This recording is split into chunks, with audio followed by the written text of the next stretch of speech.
Buen día. El presente grupo tiene por temática desarrollar lo que es la semiología del sistema endocrino. Daremos para ello comienzo con una explicación de lo que es semiología, y para lo cual tenemos que la semiología es la parte de la medicina que se ocupa de la identificación de las manifestaciones de la enfermedad. Esta está dividida en dos grandes partes, la cual es la semiotecnia, que es la técnica de la búsqueda del signo, y la clínica propedéutica, que se encarga de ser la enseñanza preparatoria que reúne los síntomas y signos para con ellos poder dar, mediante una interpretación de los mismos, un diagnóstico al respecto. En cuanto al sistema endocrino, podemos decir que es aquel sistema que controla las funciones corporales mediante lo que son mediadores químicos y los cuales son vertidos en el medio interno. Estos se conocen con el nombre de hormonas. Ellos son los encargados de producir lo que es la coordinación y la comunicación entre distintos órganos y tejidos, para de esta manera alcanzar de una forma adecuada la integración de los mismos ante las funciones que deben desarrollar. En cuanto a la semiología del sistema endocrino, pues tenemos que es un sistema que abarca numerosos sistemas fisiológicos. Por esto no existe una técnica exploratoria física universalmente desarrollada o una historia clínica universalmente aceptada al respecto, puesto que hay ciertas glándulas las cuales son de difícil acceso. Hay otras en las que se puede dar una palpación, pero son muy escasas, como lo son la tiroides y los testículos. Pero en ciencia cierta, lo único que se puede dar para el estudio de este sistema es el estudio de la deficiencia en la producción o en el exceso de producción de lo que son principalmente las hormonas. Cuando se realiza la valoración de un paciente en este sistema, pues se tienen que tener en consideración los siguientes puntos. En un primer momento, los síntomas iniciales. En un segundo momento, la revisión de los aparatos. En un tercer momento, los antecedentes familiares y sociales. Y por último, los fármacos a los cuales pudiera haber estado expuesto. Contemplaremos en este momento mi punto de exposición, que es el hipotálamo, para lo cual tenemos que el hipotálamo se encuentra ubicado en lo que es el centro del sistema límbico. Es la parte del diencéfalo que se extiende desde el quiasma óptico hasta el límite caudal de los tubérculos mamilares. Como su nombre lo indica, está por debajo del tálamo. Forma lo que es el piso y la parte inferior de las paredes laterales del tercer ventrículo. Delante del hipotálamo hay una zona, la cual por cuestiones funcionales se incluye a que es la denominada área preóptica, el cual se extiende desde hacia adelante desde lo que es el quiasma óptico hasta la lámina terminal y la comisura anterior. Caudalmente el hipotálamo se conecta o se une con el tegmento del mesencéfalo. El límite lateral está marcado por lo que es la cápsula interna. Y en una vista inferior se logra apreciar que el mismo se relaciona con lo que es el quiasma óptico, el tuber cinerum y el infundíbulo, y por último los cuerpos mamilares. En cuanto a los núcleos hipotalámicos, tenemos que al efectuar un examen microscópico del hipotálamo, este cuenta con pequeñas células nerviosas, las cuales no están segregadas claramente unas de otras. Él me va a tener lo que es una zona medial y una zona lateral. En la zona medial, de adelante hacia atrás, está compuesta por lo que son el núcleo preóptico, el núcleo anterior, el cual se fusiona con el núcleo preóptico, el núcleo supraquiasmático, el núcleo paraventricular, el núcleo dorsomedial, el núcleo ventromedial, el núcleo infundibular y por último el núcleo posterior. En la zona lateral está compuesta por el núcleo preóptico, el núcleo supraquiasmático, el núcleo supraóptico, el núcleo lateral, el núcleo tuberomamilar y los núcleos tuberales laterales. Es de conocer que sus límites no están bien marcados, los límites de los núcleos. Es por ello que gracias a la medicina moderna hay ciertos estudios los cuales han ayudado a establecer más con precisión sus límites y las conexiones nerviosas con las cuales pueden contar.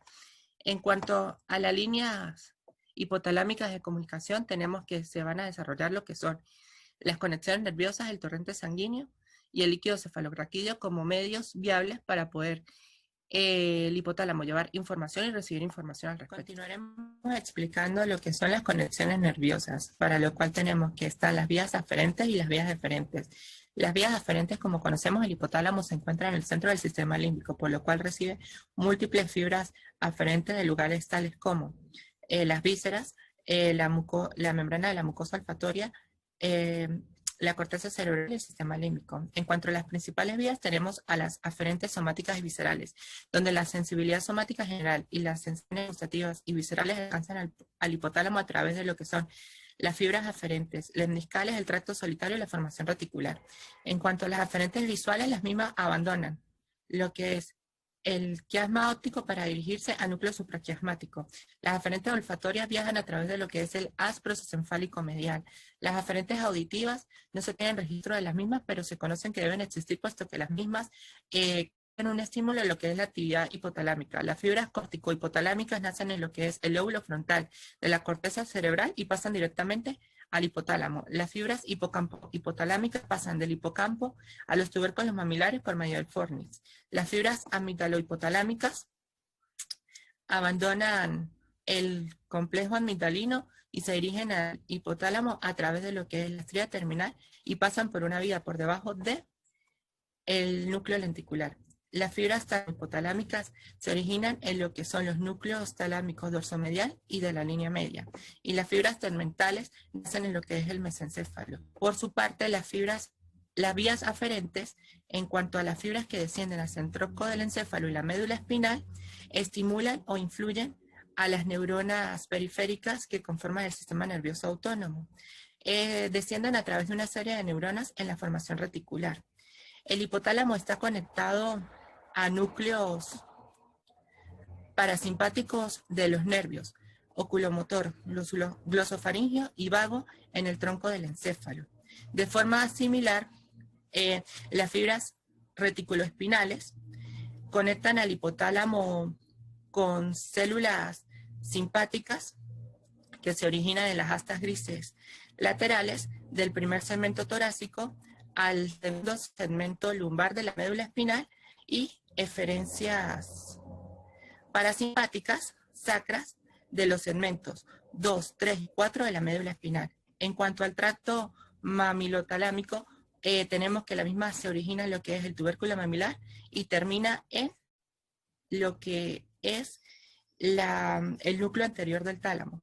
El tracto mamilotegmental inicia lo que es el tubérculo mamilar y termina en lo que son las células de la formación reticular del tegmento mesencefálico. Y por último están las múltiples vías para el sistema límbico. En cuanto a las conexiones del hipotálamo con la hipófisis cerebral, tenemos que el hipotálamo se conecta con la hipófisis por dos vías. Las fibras nerviosas que viajan desde los núcleos supraópticos y paraventriculares hasta el lóbulo posterior de la hipófisis y los vasos sanguíneos portales largos y cortos que conectan sinusoides en la eminencia media y el inflúbulo con plexos capilares en el lóbulo anterior de la hipófisis. Para lo cual el tracto hipotálamo hipofisiario tenemos que la hormona vasopresina es producida principalmente en el núcleo supraóptico y tiene dos funciones, una que es la vasoconstricción y la otra que es antidiurética, en donde absorbe la cantidad de agua en lo que es los túbulos contorneados distales y en los túbulos recolectores del riñón. En cuanto a la hormona oxitocina, es producida principalmente por lo que es el núcleo paraventricular y tiene la función de constricción del músculo liso del útero y de las células mioepiteliales que rodean a los alvéolos y a las glándulas mamarias. En cuanto al sistema portohipoficiario, el sistema portohipoficiario lleva hormonas liberadoras e inhibidoras a lo que son las células secretoras del lóbulo anterior de la hipófisis. Las células liberadoras van a ocasionar lo que es la producción y liberación de hormonas tales como la adrenocorticotrofina, la folicoestimulante, la luteinizante, la tirotrofina y la hormona del crecimiento. La liberación de las hormonas inhibidoras inhiben la liberación de hormonas tales como la melanocitoestimulante, la prolactina y a su vez la somatostatina, que es la hormona que inhibe el crecimiento. En cuanto a la función del hipotálamo, tenemos que hay unos núcleos y una función presunta. En cuanto a núcleos supraópticos, sintetiza la vasopresina.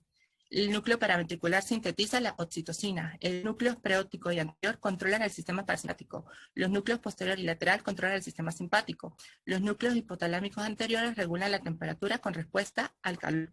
Los núcleos hipotalámicos posteriores regulan la temperatura con respuesta al frío. Los núcleos hipotalámicos laterales inician lo que es el acto de comer o sea, aumenta la ingesta de comida y se conoce como centro del hambre. Los núcleos hipotalámicos mediales inhiben lo que es el acto de comer, reducen la ingesta de alimentos y se conocen como centro de saciedad. Los núcleos hipotalámicos laterales, a su vez, aumentan la ingesta del agua y se conocen como centro de sed, y el núcleo supraquiasmático controla los ritmos circadianos. Soy Estefania Hernández. A continuación, la hipófisis. La hipófisis es una glándula endocrina pequeña, también conocida como glándula pituitaria o hipófisis cerebral. Está situada en la fosa media del cerebro, por detrás del quiasma óptico, debajo del diencéfalo y del piso del tercer ventrículo.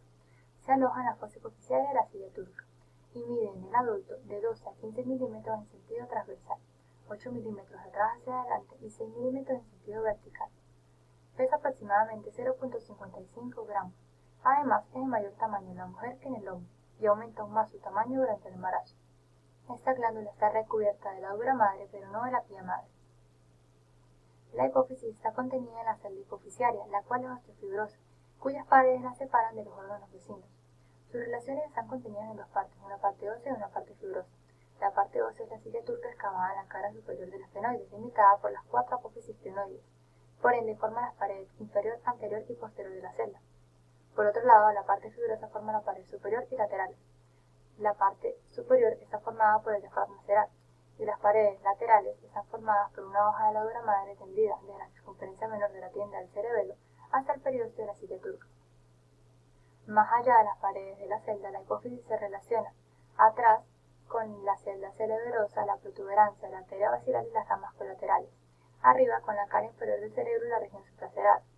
Lateralmente, el seno cavernoso con las estructuras anatómicas que contienen la carótida interna y los nervios destinados al músculo del globo ocular, abajo con los senos esfenoidales y adelante con el trasfondo de las cavidades nasales por intermedio de los senos esfenoidales.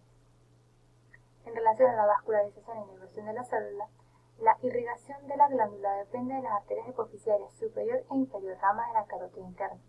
La arteria hipofisiaria superior se origina en la carótida interna en la porción cerebral supraclinitea. Se dirige hacia el infundíbulo por arriba de la célula hipofisiaria. Sus ramas colaterales se resuelven allí y desembocan en los capilares sinusoides de la hipófisis, formando el sistema portal hipofisiario que recibe una corriente sanguínea descendiente. Y la arteria hipofisiaria inferior se origina en la porción cavernosa de la carótida interna. Perfora el seno cavernoso, penetra en la celda y llega a la porción inferolateral de la neurohipófisis. Irriga este lóbulo y la porción intermedia. Las dos corrientes arteriales son drenadas finalmente por los vasos perihipofisiarios deferentes, los cuales llegan al seno cavernoso y a los senos intercavernosos situados en el diafragma cerebral. Existen unas conexiones con las venas hipotalámicas y con la red de la pía madre que siguen hacia el infundíbulo. No obstante, en relación a la parte nerviosa, esta se distribuye en relación al lóbulo correspondiente tanto en la parte glandular como en la parte nerviosa. La parte glandular corresponde a la hipófisis, la cual recibe filetes nerviosos simpáticos que siguen la vía de las arterias, y la parte nerviosa, también conocida como neurohipófisis, recibe fibras amielínicas que siguen al infundíbulo y lo conectan con el hipotálamo, conocido como tracto hipotálamo-hipofisiario. Funcional y anatómicamente, la hipófisis se divide en dos lóbulos, un lóbulo anterior o adenopófisis y un lóbulo posterior o neurohipófisis, que están separados entre sí por la porción intermedia de la adenopófisis y unidos al cerebro por el infundíbulo de la neurohipófisis. En relación al lóbulo anterior o adenopófisis, es el lóbulo más voluminoso de la glándula, el cual está ricamente vascularizado con amplios senos venosos que irrigan las células glandulares.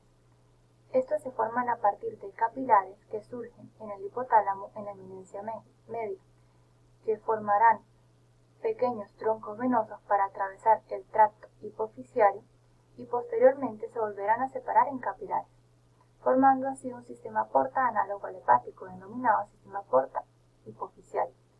Se divide en tres porciones: la porción intermedia, la porción distal y la porción tuberal.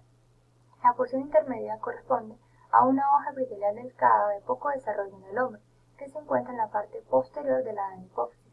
Entre la porción intermedia y la porción distal se encuentra la hendidura hipofisiaria, la cual es vestigio de la bolsa de Raclet, en la cual se desarrolla la adenopófisis.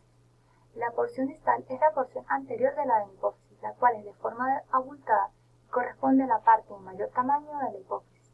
Esta está ricamente vascularizada.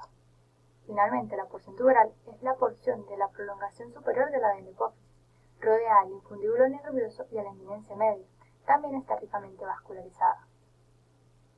Seguidamente, la adenohipófisis produce y segrega 6 hormonas fundamentales, como lo es la hormona del crecimiento, o conocida como GH, la cual regula el crecimiento y el desarrollo del cuerpo; la TSH, hormona tirotropa, esencial para regular el mantenimiento de la hormona tiroides; la ACTH, hormona adrenocorticotropa, la cual regula el mantenimiento del equilibrio metabólico; 2 hormonas gonadótropas, como lo es la FSH, folículo estimulante, y la LH, luteinizante; y finalmente la PRL o prolactina, la cual es esencial para la secreción láctea. Es conveniente recalcar que el hipotálamo es el encargado de determinar la cantidad de estimulación que necesitan las glándulas sobre las que actúa, mediante la concentración de hormonas producida por las glándulas que están bajo el control de la hipófisis. En relación a ello, se puede decir que como esta hipófisis se divide en 2 lóbulos, cada lóbulo produce hormonas importantes. En el caso de la adenohipófisis se producen y segregan 6 hormonas importantes, como lo es la GH, hormona del crecimiento, somatotropina, esencial para regular el crecimiento y el desarrollo físico, además de estimular el desarrollo de músculos y reducir el tejido graso; la TSH u hormona tirotropa, la cual es la estimulante de la tiroides; la ACTH u hormona adrenocorticotropa, la cual estimula la secreción de cortisol y de otras hormonas por las glándulas suprarrenales; las 2 hormonas gonadótropas, la FSH, folículo estimulante, y LH, luteinizante, las cuales producen esperma por los testículos, óvulos por los ovarios, y hormonas sexuales, progesterona y estrógenos por los órganos sexuales; y finalmente la PRL o prolactina, la cual es esencial para la producción mamaria de la secreción de leche. Por otro lado, tenemos a la neurohipófisis con 2 hormonas fundamentales, como lo es la oxitocina y la vasopresina, las cuales definiremos más adelante. En relación a las hormonas de la adenohipófisis, podemos decir que la hormona del crecimiento existe en altas concentraciones en la pituitaria, ocupa del 4 al 10% del peso total de la glándula. Además, la somatostatina es un importante inhibidor de la GH, así como también de la TSH, el glucagón y la insulina. La concentración plasmática de la hormona del crecimiento aumenta con el ejercicio y después de las comidas. Las funciones de la hormona del crecimiento consisten en regular el crecimiento lineal después de los 2 o 3 años de edad, así como también un aumento en la síntesis de protoplasma de ADN y un incremento en la mitosis. Además, tiene función viscerotrópica sobre el corazón, riñones, páncreas e hígado. Por otro lado, en relación a la hormona prolactina, se producen las células lactotrofas, la cual recibe una de secreción pulsátil, y el pico máximo de secreción aparece alrededor de las 5 am. También tenemos el control inhibidor de la prolactina, la cual es ejercido por el hipotálamo, conocido como PIF. La prolactina juega un papel importante en la preparación de las glándulas mamarias durante el embarazo. Por otro lado, tenemos lo que es la hiperfunción y la hipofunción adenocorticiaria, la cual consiste por una deficiencia o un aumento de secreción de la hormona, la cual tenemos que en la hiperfunción produce cambios evidentes en la fisiología, como lo es engrosamiento de los tejidos blandos y huesos planos de manos, pies y cara, ensanchamiento de nariz y prominencia excesiva de arcos superciliares, pómulos marcados, prognathismo, labios gruesos y aumento del surco nasogeniano. Todo esto es generado por un aumento en la producción o secreción de las hormonas. La hipofunción adenohipofisiaria puede ser selectiva de una, de varias o de todas las hormonas. Uno de los síntomas primordiales es la falta de secreción láctea por ausencia de la prolactina. Otra manifestación es la falta de secreción de gonadótropas, que puede generar la caída del vello axilar o pubiano, así como también la atrofia ovárica, que puede producir esterilidad, amenorrea, por la ausencia de progesterona o estrógenos, que pueden generar atrofia de útero y de mamas. Y también tenemos la pérdida de la TSH, la cual causa atrofia de la tiroides, que puede generar hipotiroidismo. Por otro lado, tenemos al lóbulo posterior o neurohipófisis, el cual es el lóbulo más pequeño, considerado como una unidad formada por el lóbulo posterior, el infundíbulo y la eminencia media del hipotálamo. Se desarrolla a partir del diencéfalo y está formada por 2 porciones: el infundíbulo, también conocido como tallo pituitario, y el lóbulo nervioso. El linfundíbulo está unido por arriba al piso del tercer ventrículo y es la continuación anterior e inferior de la eminencia media del tuber cinereum. Además, está rodeado por la porción tuberal de la adenohipófisis. Continúa hacia abajo el lóbulo nervioso, el cual consiste en la porción dilatada y nerviosa de la adenohipófisis. En este lugar se almacenan las hormonas producidas por las fibras del tracto hipotálamo hipoficiario. La neurohipófisis produce y segrega dos hormonas importantes, como lo es la oxitocina y la vasopresina, las cuales son almacenadas en el lóbulo neural para luego ser desencadenadas para mantener la secreción láctea y la producción y el mantenimiento del agua. Podemos decir que la oxitocina contrae el músculo uterino y las células mioepiteliales que rodean los conductos mamarios, y la vasopresina tiene la capacidad de elevar la presión arterial. También es considerada como una hormona antidiurética, cuyas siglas son ADH, por tener un efecto primordial en el metabolismo del agua. La distensión del cervix y la succión de los pezones liberan oxitocina. La hemorragia y la hipermoralidad plasmática libera vasopresina. El fin primordial de la neurohipófisis es el mantenimiento del control del agua en la sangre. Mi nombre es Daniel Herrán y vengo a defender la semiología de la glándula hipófisis. Exploración en el ser vivo. La exploración directa de la glándula hipófisis no es posible debido a su posición anatómica, pero puede estudiarse indirectamente por medio de la repercusión que tienen los tumores hipofisiarios en la silla turca, que se estudia por medio de radiografía simple de cráneo, tomografía axial computarizada y resonancia nuclear magnética.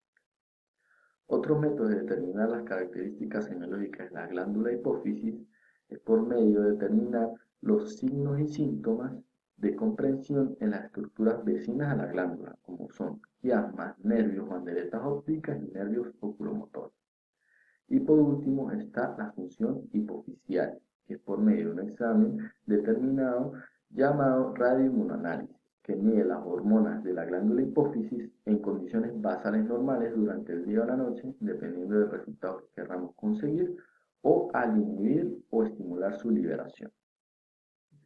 La semiología de la hipófisis la podemos estudiar mediante este cuadro, que abarca interrogatorio, examen físico, exploración radiológica, exploración del campo visual y prueba funcional.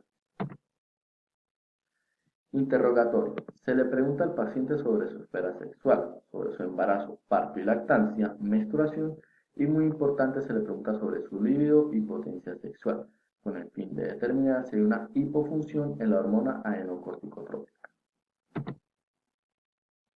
Examen físico. Se determina si hay una falta de armonía en su crecimiento. Se procede a realizar examen de los órganos genitales externos. Se determina si tiene pániculo adiposo y buen desarrollo mamario. Y muy importante, se determina si hay una alteración en la talla del paciente, con el fin de determinar si hay una hipofunción o hiperfunción de la hormona del crecimiento.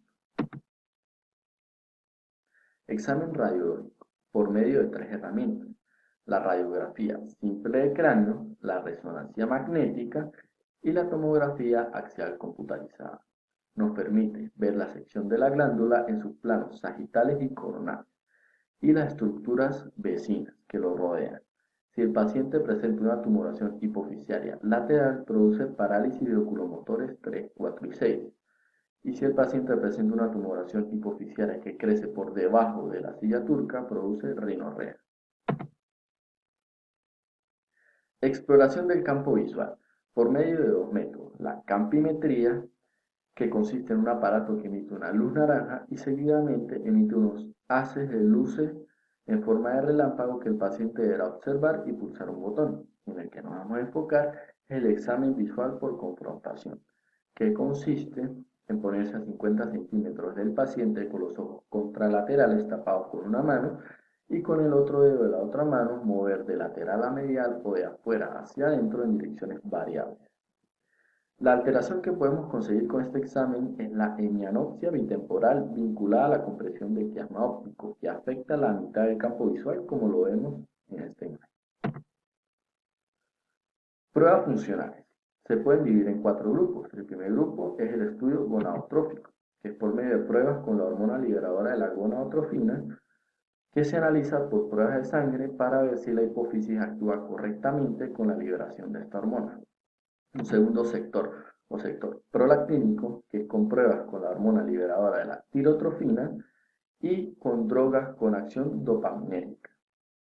Un tercer sector o sector tirotrófico, que es por medio de pruebas con la hormona liberadora de la tirotrofina, que estimula la hormona estimulante de la tiroides. Si la hormona estimulante de la tiroides no actúa de forma correcta, produce hipotiroidismo hipoficial.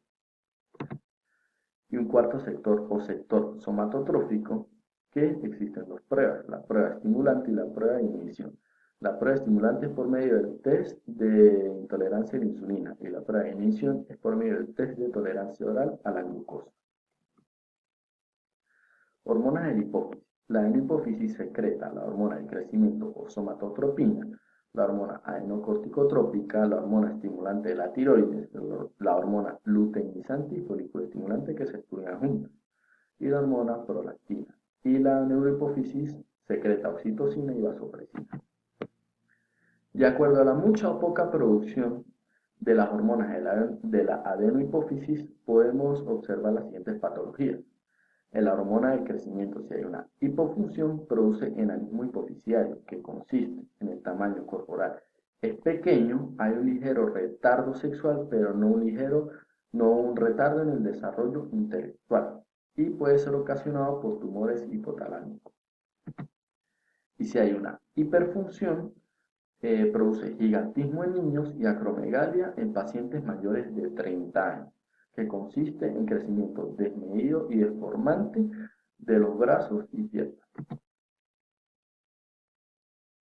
La hormona adenocorticotrópica, si hay una hipofunción, produce poco vello axilar, púbico y pérdida de líbido, fatiga y hipoglicemia. Y si hay una hiperfunción, produce obesidad, fase de luna llena, joroba de búfalo, equimosis y hipertensión arterial. La hormona luteinizante y folículo estimulante. Si hay una hipofunción en mujeres, produce infertilidad, sequedad vaginal y alguna pérdida de características sexuales femeninas. Y en hombres, produce atrofia de testículos, poca producción de espermatozoides y alguna pérdida de características sexuales masculinas. La hormona estimulante de la tiroides. Si hay una hipofunción, produce confusión mental, intolerancia al frío. Y si hay una hiperfunción, produce alopecia, exoftalmos, intolerancia al calor y mixedema pretibial. De acuerdo a los tumores o lesiones en la glándula hipófisis, podemos observar el hipopituitarismo, que consiste que el 80% de la glándula hipófisis está destruida, y abarca un hipopituitarismo primario y un hipopituitarismo secundario. El panhipopituitarismo consiste en insuficiencia hipofisiaria plurihormonal, y uno de sus síntomas puede ser la hipotonía muscular. El síndrome de Lawrence-Moonbill consiste en una disfunción hipotalámica, y alguno de sus síntomas puede ser la obesidad, como lo vemos en este caso, y la polidactilia. El prolactinoma, que es la tumoración hipoficiaria más común, y algunos de sus síntomas son amenorrea, galactorrea e infertilidad. Y la diabetes insípida, que es causado por la falta de la hormona adenocorticotrópica o inestabilidad renal. Soy Angélica Herrera, hoy les voy a hablar sobre la glándula pineal. Viene siendo un órgano impar situado en la parte dorsomedial del diencéfalo. Se trata de un centro de regulación endocrina participante en múltiples procesos fundamentales para el desarrollo del organismo, enviando al sistema circulatorio distintas hormonas. Se origina en el segundo mes de vida intrauterina y además es responsable de la secreción de melatonina, una hormona precursora de la serotonina que reacciona ante el nivel de iluminación ambiental. Generalidades anatómicas. La glándula pineal, conocida como epífisis, es de color gris rojizo, aplanada y del tamaño aproximado en los seres humanos de un grano de arroz, entre 5 y 8 milímetros.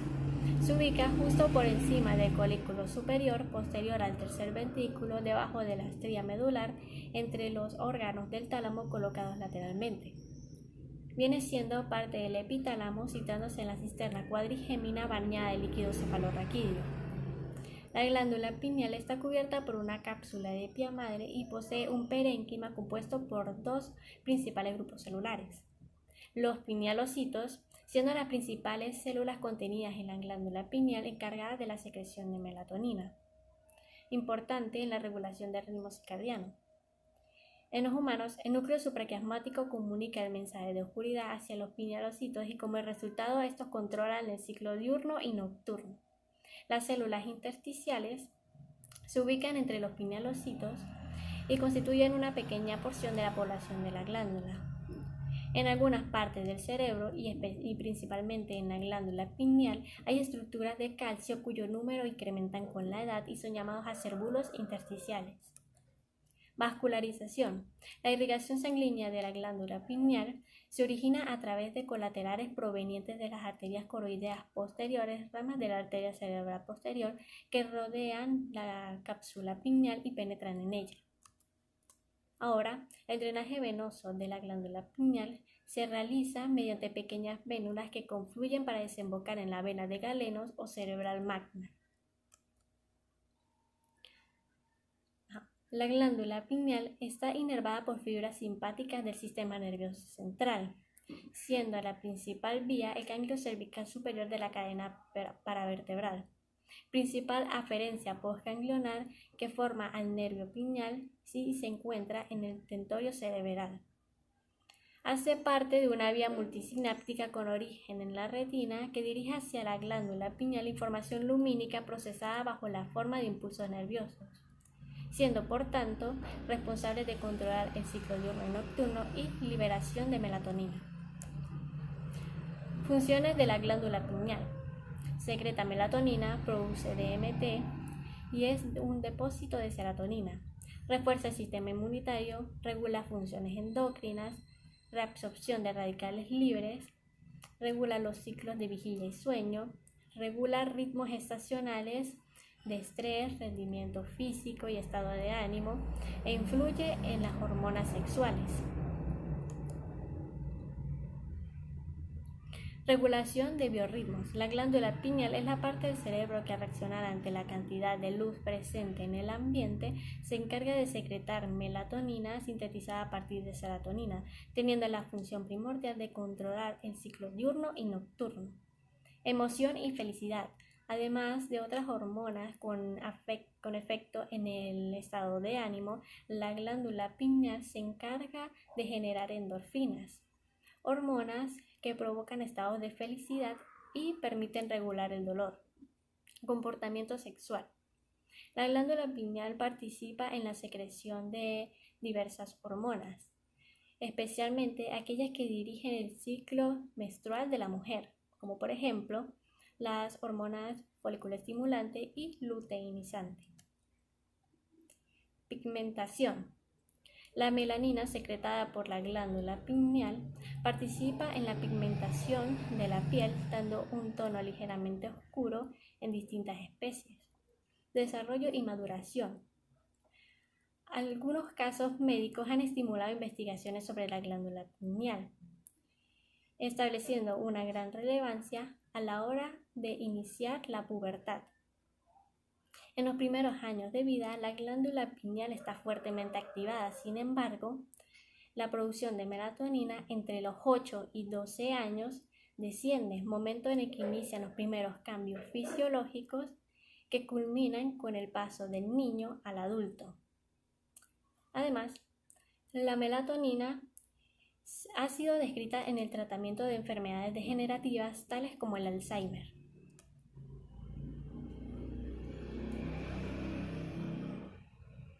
Fisiología.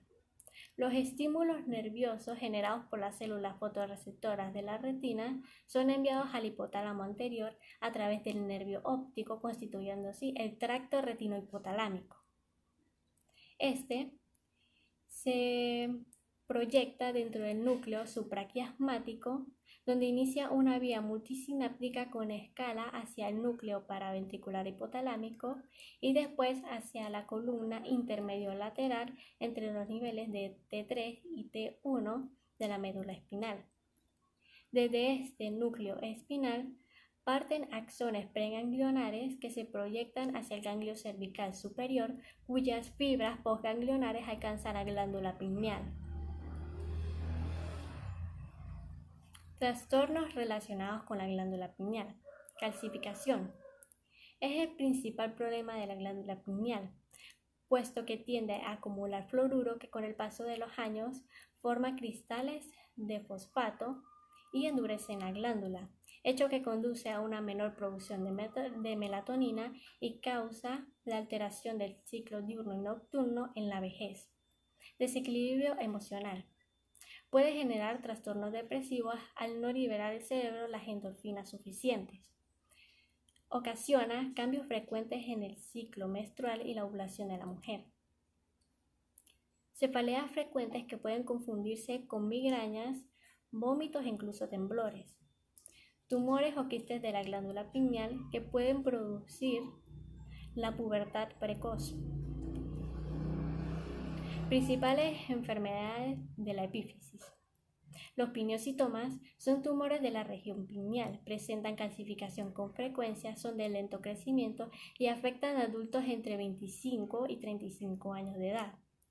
Tiene una incidencia inferior al 1% de todos los tumores intracraneales. Sus síntomas son hidrocéfalo, vómitos, dolor de cabeza, visión borrosa y diplopia. Los pineoblastomas son tumores embrionarios de carácter agresivo y muy frecuentes.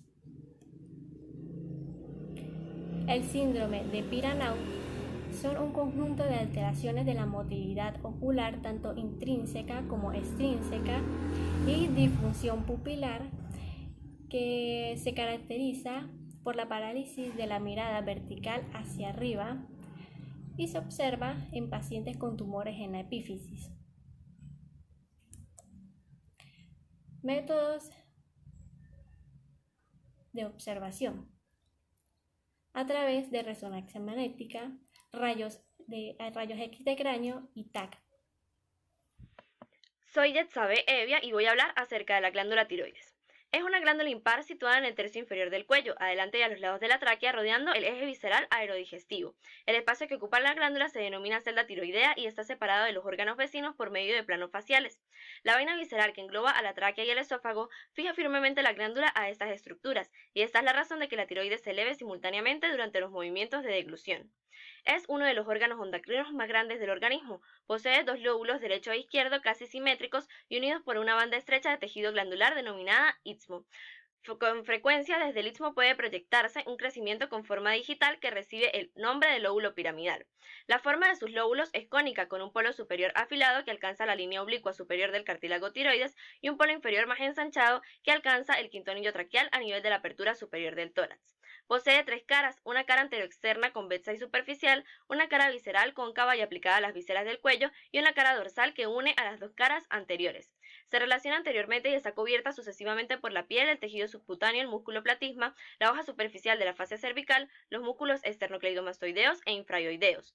En su cara posterior se adosa al conducto aerodigestivo, se relaciona con el eje vasculonervioso del cuello, envuelto en la vaina carotidia, con las glándulas paratiroides aplicadas a su cara posterior y los nervios laringeos recurrentes que ascienden entre la tráquea y el esófago. Es una glándula ricamente vascularizada. Su irrigación está asegurada por la arteria tiroidea superior, primera colateral de la carótida externa, la arteria tiroidea inferior, rama de la arteria subclavia y de manera inconstante la arteria tiroidea media o IMA, un fino ramo que puede originarse del callado de la aorta o del tronco arterial brachiocefálico. Estas arterias constituyen un sistema anastomótico entre la carótida y la subclavia y además pueden adquirir grandes proporciones en el curso de hipertrofias patológicas. En la superficie de la glándula se forma un plexo venoso subcapsular que confluye en tres venas tiroideas. Superior y media drenan en la vena yugular interna y la vena tiroidea inferior drena en el tronco venoso brachiocefálico izquierdo. Recibe inervación simpática de la cadena laterovertebral cervical y parasimpática del nervio vago a través del nervio laringeo recurrente. La actividad de la glándula tiroides se encuentra influenciada por la adenohipófisis, por la hormona estimulante de la tiroides y del hipotálamo por la hormona liberadora de tirotropina. La función de la glándula tiroides es sintetizar, almacenar y liberar hormonas tiroideas indispensables para el desarrollo, el metabolismo y la homeostasis del organismo. Estas son la T3 o trillodotironina y la T4 o tiroxina. Además, produce la calcitonina, que está implicada en la regulación de las concentraciones de calcio en sangre. Semiología de la glándula tiroides. En primer lugar, es importante mencionar los motivos de consulta que pueden indicar la existencia de una patología tiroidea, tales como pérdida o ganancia de peso, alopecia o caída del cabello, astenia o adinamia, amenorrea o oligomenorrea, espasmos musculares, disminución de la libido e impotencia. Es necesario además realizar una buena anamnesis, averiguar acerca de la edad, ya que deficiencias hormonales y patologías tiroideas tienen expresión clínica diferente en la infancia y en el adulto. El sexo, porque las patologías tiroideas son más frecuentes en mujeres que en hombres en una relación 20:1. La residencia, puesto que el bocio se encuentra asociado a las deficiencias de yodo y además puede ser endémico, y los antecedentes personales y familiares, ya que algunas patologías tiroideas sugieren la existencia de predisposición genética. La glándula tiroides es una de las dos únicas glándulas del sistema endocrino que son accesibles al examen físico. A través de este pueden obtenerse datos importantes acerca de su estructura morfológica y se realiza a través de la inspección, palpación y ocultación. Para la inspección es necesario recordar que el área de proyección de la glándula tiroides se encuentra limitada entre la laringe por arriba, la horquilla del esternón por abajo y los músculos esternocleidomastoideos lateralmente. Se inicia observando la región anterior del cuello. Para ello, el paciente debe encontrarse en posición anatómica habitual y con el cuello despejado. Evaluar la superficie de la piel, la simetría bilateral de los músculos, la alineación de la tráquea, las referencias de los triángulos anterior y posterior del cuello, así como la presencia de lesiones cutáneas, deformidades, orificios de drenaje o cicatrices de intervenciones previas. Seguidamente se le pedirá al paciente que hiperextienda el cuello y que gire hacia la derecha y a la izquierda para poder observar también los planos laterales, así como la región submandibular, donde puede advertirse la existencia de un quiste tirogroso. Es viable realizar la inspección utilizando una iluminación tangencial que permita observar de mejor manera los cambios en la simetría y el contorno del cuello.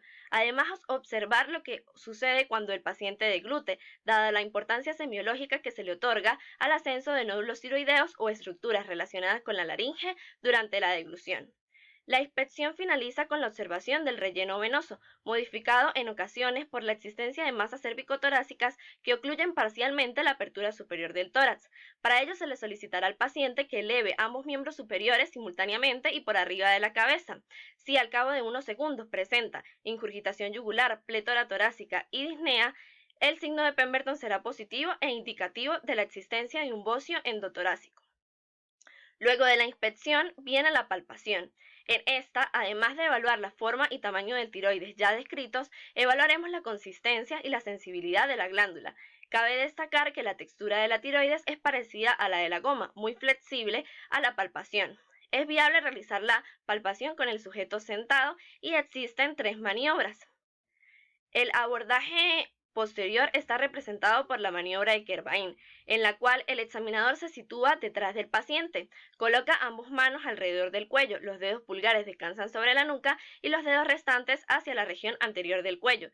Identificar el cartílago tiroides, el cartílago cricoides y bajo él el istmo de la glándula. Solicitar al paciente que ingiera un sorbo de agua que causa la elevación del istmo y permite precisar aún más su estructura. Seguidamente se le pedirá al paciente que incline ligeramente la cabeza hacia la izquierda para palpar el lóbulo derecho y luego que haga la acción contraria para palpar el lóbulo izquierdo. Nuevamente se le solicitará que ingiera un sorbo de agua para precisar aún más la estructura y la consistencia de los lóbulos tiroideos.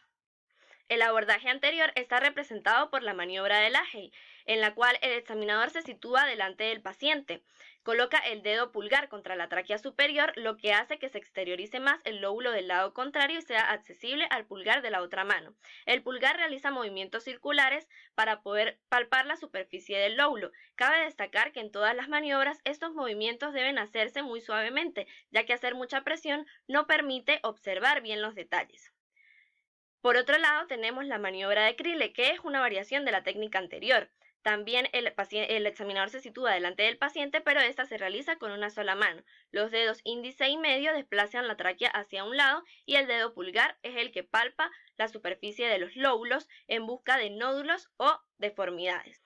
La glándula tiroides normalmente no se ve y solo se palpa en ocasiones. Puede estar aumentada dentro de los límites normales por distintas circunstancias como el país, la altitud, pubertad, embarazo o menstruación, es decir, estados fisiológicos que puedan tornarla más activa. La palpación no debe ser dolorosa. Si los lóbulos se palpan, estos deben ser de superficie lisa y sin nódulos. La tiroides debe elevarse libremente durante la deglución y su consistencia debe ser firme pero flexible. Una hipertrofia de la glándula tiroides que altera la configuración del cuello se le denomina bocio y constituye un hallazgo patológico. El bocio puede ser difuso o nodular y ante este hallazgo debe describirse su localización, forma, tamaño expresado en centímetros, movilidad, consistencia, si es blanda, dura o fluctuante, pulsación, temperatura, coloración respecto a las áreas vecinas de la piel y sensibilidad al dolor. La Organización Mundial de la Salud clasifica el tamaño del bocio según los siguientes grados. Grado 0 cuando no hay bocio, grado 1 para una tiroides palpable, 1A para bocio palpable pero no visible, 1B para bocio palpable y visible con el cuello en extensión, 2 para bocio palpable y visible con el cuello en posición normal y grado 3 para un bocio voluminoso reconocible a distancia. Además, debe añadirse una D si es difuso o una N si es nodular. El examen físico finaliza con la auscultación, que se realiza para detectar ruidos vasculares, sobre todo cuando se sospecha de una hiperfunción de la glándula. Dada la importancia de las hormonas tiroideas, cualquier deficiencia o exceso en su producción tiene como consecuencia una gran repercusión clínica. Una hipofunción de la glándula conduce al hipotiroidismo o mixedema, que se caracteriza por la facies abotagada, piel pálida, depilación de la cola de la ceja, piel reseca y quebradiza, distensión abdominal, aumento de peso, macroglosia, caída del cabello, somnolencia, intolerancia al frío, uñas quebradizas, amenorrea, infertilidad, bradicardia, hipertensión arterial e impotencia. Por el contrario, una hiperfunción de la glándula se manifiesta mediante los siguientes signos y síntomas: exoftalmos, quemosis, retracción palpebral, disminución de la fuerza muscular, hiperreflexia, pérdida de peso, acropatía tiroidea, mixedema pretibial, la presencia de bocio, temblores, ansiedad, sudoración, soplo a la auscultación, taquicardia, hipertensión arterial e insuficiencia cardíaca. Finalmente, es importante mencionar los estudios complementarios, imagenológicos como la ecografía tiroidea, un método no invasivo que permite constatar los hallazgos obtenidos al examen físico, el centellograma o gammagrafía tiroidea, que permite trazar un mapa de las áreas fisiológicamente activas de la glándula, esto tras una inyección de yodo radiactivo en el organismo, gracias a la propiedad de la glándula tiroides para fijar el yodo. Los estudios paraclínicos están representados por el perfil tiroideo, que permiten medir la concentración de hormonas tiroideas en la sangre. Yo soy Diana Lara y les voy a hablar acerca de las glándulas paratiroides, un conjunto de glándulas endocrinas ubicadas en la cara posterior y medial de los lóbulos tiroideos. De cada lado existen dos glándulas, las superiores más voluminosas y constantes de forma circular aplanada semejante a una lenteja, las inferiores de dimensiones pequeñas y de forma oval. Presentan un color castaño gamuzado que ayuda a distinguirlas en la superficie del tejido tiroideo y están íntimamente relacionadas a los lóbulos tiroideos y al eje aerodigestivo, por lo cual pueden resultar amenazadas al momento de la extirpación amplia o total de la glándula tiroides. La irrigación sanguínea le corresponde a la arteria tiroidea superior para las paratiroides superiores y la arteria tiroidea inferior para las paratiroides inferiores. Las venas son satélites de las arterias, la vena tiroidea superior y media que drenan la vena yugular interna y la vena tiroidea inferior que drenan la vena brachiocefálica izquierda. El drenaje linfático lo hace junto con el de la glándula tiroides en los ganglios cervicales profundos y paratraqueales, y su inervación está a cargo del sistema simpático y parasimpático. El simpático le corresponde a las ramas de los ganglios cervicales superiores que forman plexos simpáticos sobre las arterias para llegar a las glándulas, y el parasimpático que le corresponde a las ramas del nervio laringio recurrente que se encarga de controlar los niveles de calcio en sangre bajo el estímulo nervioso que permite la liberación de la PTH. La principal función de estas glándulas es la liberación de la hormona paratiroidea, paratormona o PTH, que forma parte importante del metabolismo fosfocálcico, ya que estimula la reabsorción intestinal, la excreción renal y el intercambio de estos iones entre el líquido extracelular y el hueso. El principal regulador de la secreción de PTH es la concentración sérica del ion calcio, ya que concentraciones elevadas inhiben su liberación, mientras que concentraciones bajas inducen su liberación máxima. En su acción sobre el hueso, genera una estimulación en la reabsorción ósea, así como en la actividad y el número de osteoclastos para la formación formación de hueso nuevo, pero su efecto neto es la liberación de calcio y fosfato en la sangre. En su acción sobre el riñón, aumenta la reabsorción tubular del calcio y disminuye la del fosfato. De no ser por este efecto, la eliminación continua del calcio por la orina implicaría la desaparición del calcio óseo del líquido extracelular. La PTH no actúa directamente sobre el intestino, sino que estimula el metabolito activo de la vitamina D para actuar indirectamente en la absorción del calcio y el fosfato a nivel intestinal. El aumento y disminución de la PTH genera algunas afecciones como el hiperparatiroidismo e hipoparatiroidismo. El hiperparatiroidismo se subdivide en hiperparatiroidismo primario, condicionado por hipersecreción de PTH debido a la pérdida de sensibilidad al calcio del lado de las glándulas, y generalmente se manifiesta en un 80-85% en adenomas, en un 20-15% en hiperplasias y de un 2-4% en carcinomas. Cuando se presenta una insuficiencia renal crónica, se puede promover una afección esquelética denominada osteodistrofia renal, condicionada por hipersecreción de PTH y un déficit en la síntesis de la vitamina D, caracterizada por la destrucción de las trabéculas óseas debido a la estimulación de los osteoclastos por parte de la PTH.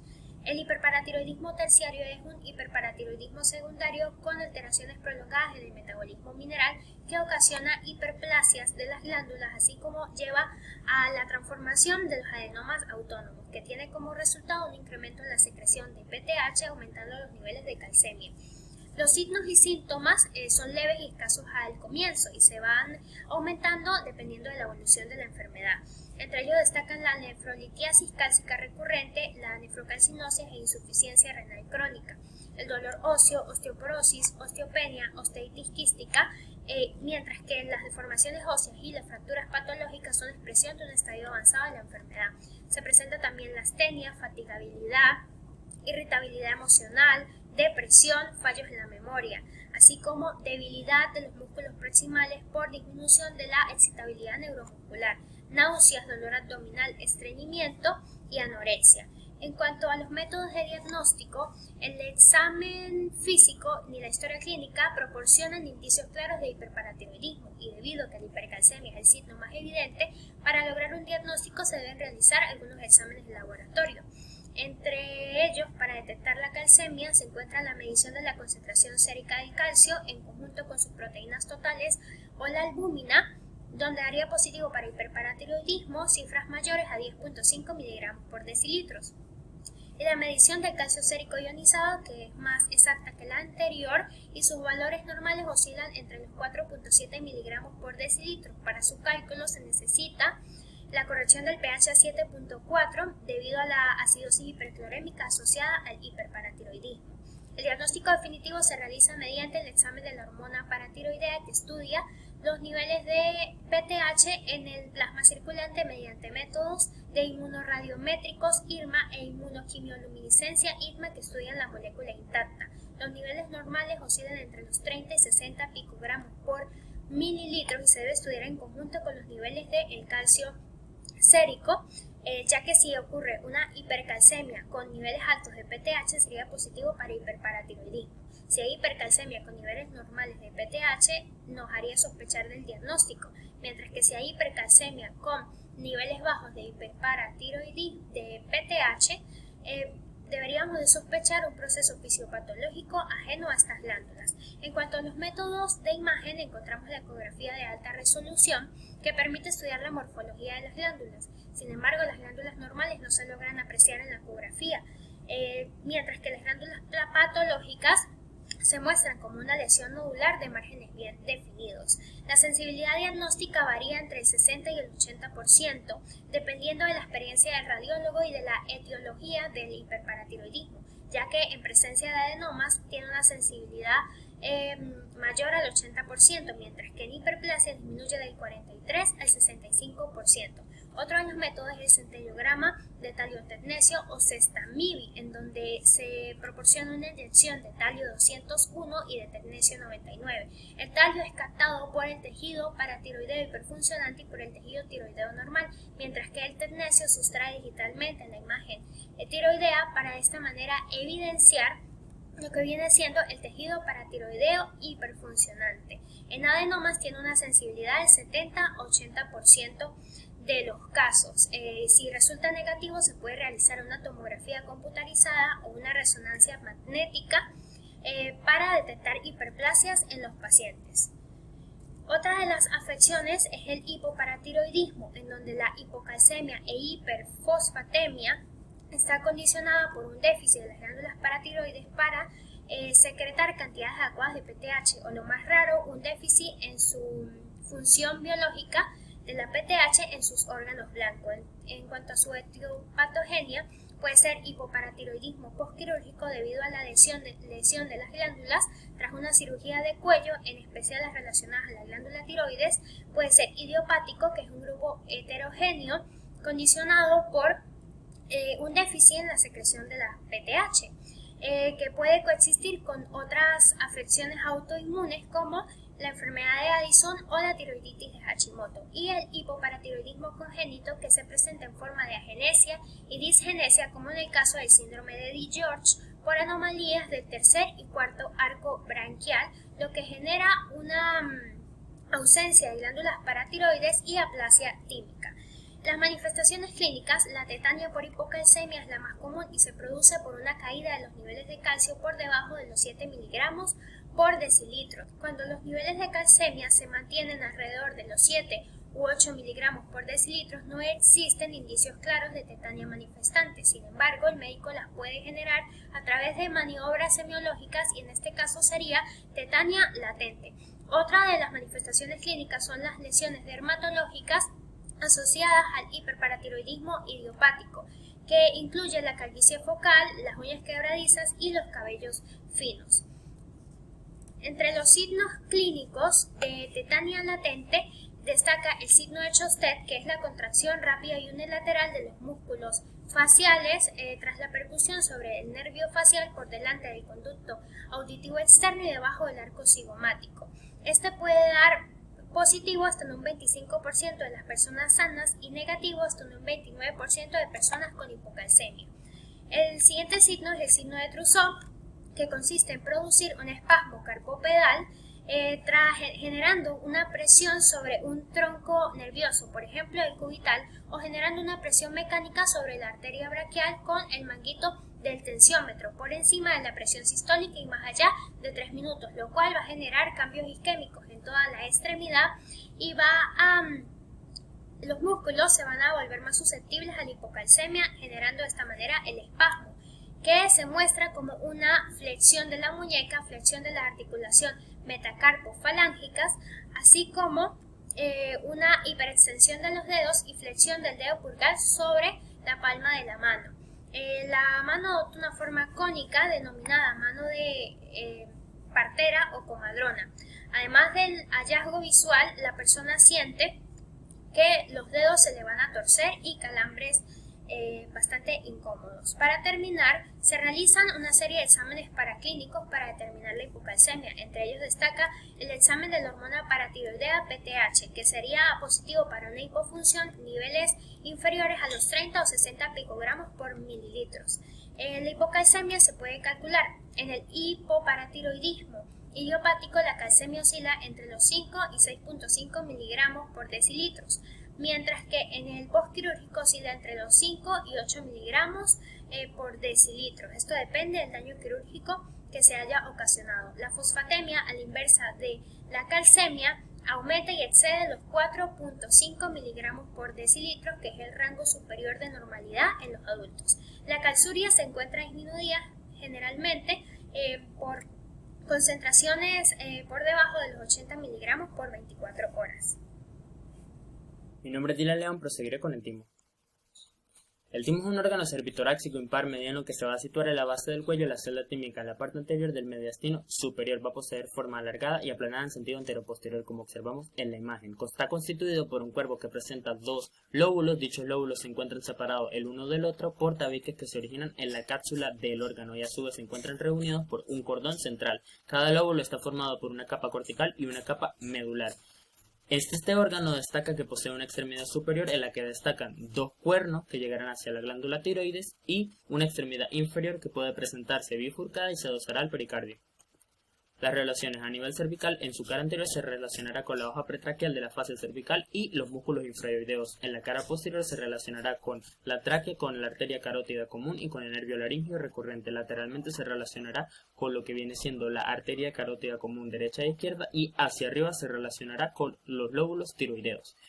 A nivel torácico se va a relacionar en su cara anterior con la cara posterior del esternón, la articulación esternoclavicular, los cartílagos costales, los 4 o 5 primeros espacios intercostales, los vasos torácicos internos y la inserción del músculo esternoioideo.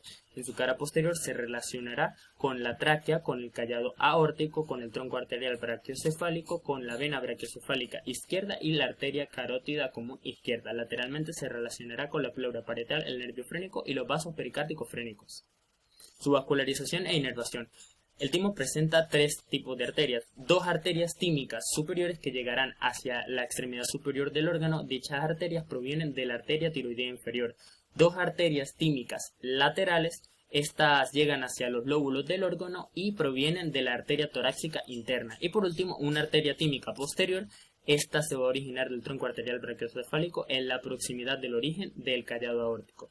Sus venas emergen de la superficie del órgano y van a terminar en el nivel en que se encuentra la vena torácica interna, la vena tiroidea inferior, las venas pericárdico-frénicas y la vena brachiocefálica izquierda. Su inervación está a cargo del plexo simpático cervical y del nervio vago. Sus linfáticos son eferentes y se van a originar bajo la cápsula del órgano. Estos son superiores, los cuales son tributarios a los ganglios cervicales profundos. Inferiores van a ser anteriores, los cuales terminarán en los ganglios paraesternales, y van a ser posteriores, los cuales alcanzarán los ganglios prepericárdicos.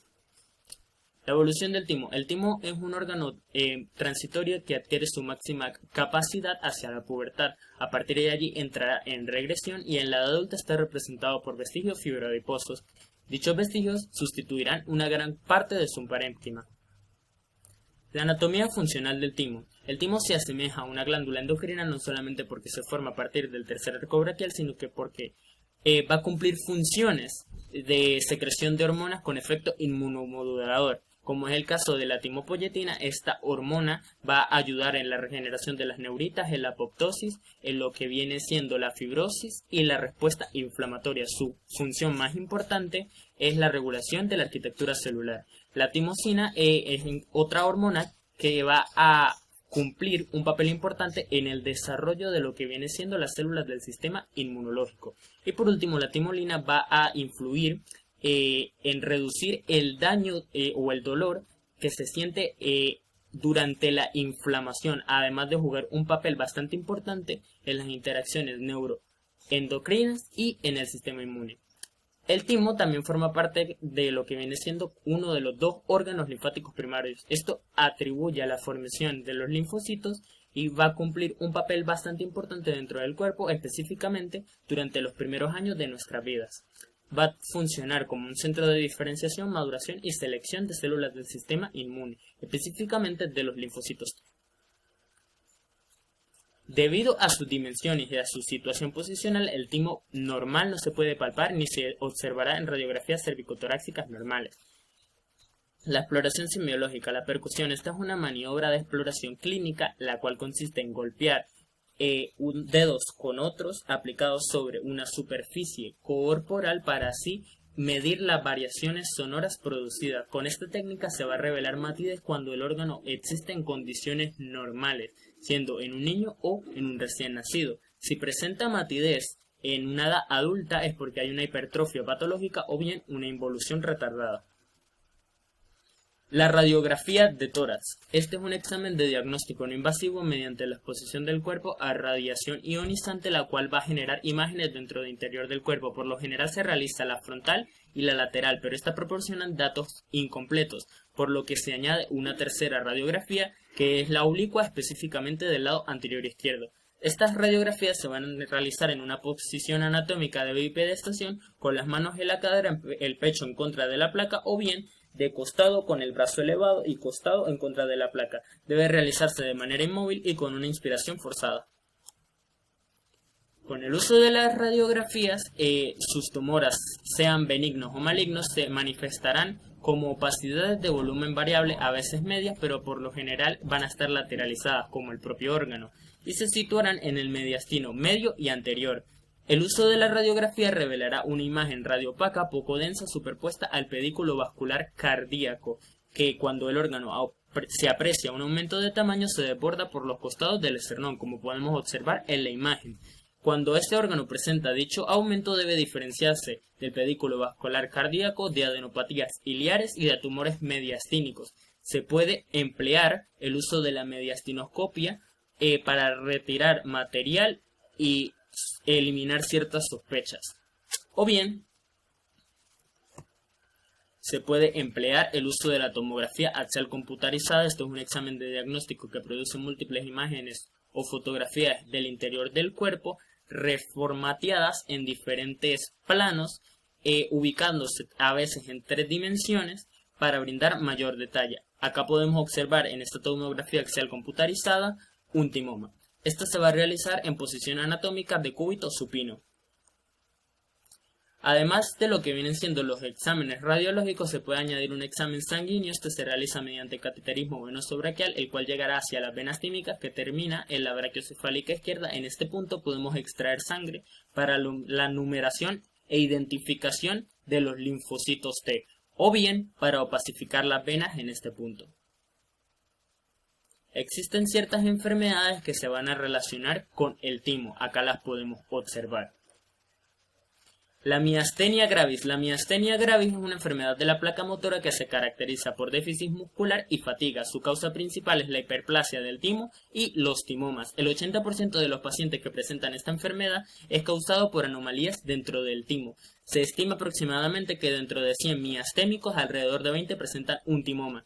El tratamiento de esta enfermedad es netamente quirúrgico y se toma en cuenta si la persona o el paciente presenta un timoma o no lo presenta. Esta enfermedad adquiere cierta sintomatología, como es el caso de problemas respiratorios, dificultad para levantar el párpado, parálisis faciales, fatiga muscular y dificultades para alimentarse. La hiperplasia tímica. Existen ciertas medidas normales de lo que viene siendo el timo en las diferentes etapas de nuestra vida. Las podemos observar acá en pantalla. Cuando estas medidas son excedidas, se puede dar como diagnóstico la hiperplasia tímica. Esta puede ser hiperplasia folicular linfoide, la cual hay un aumento en la cantidad de células normales que se encuentra dentro del timo. Esto se debe a un agente infeccioso bastante grave.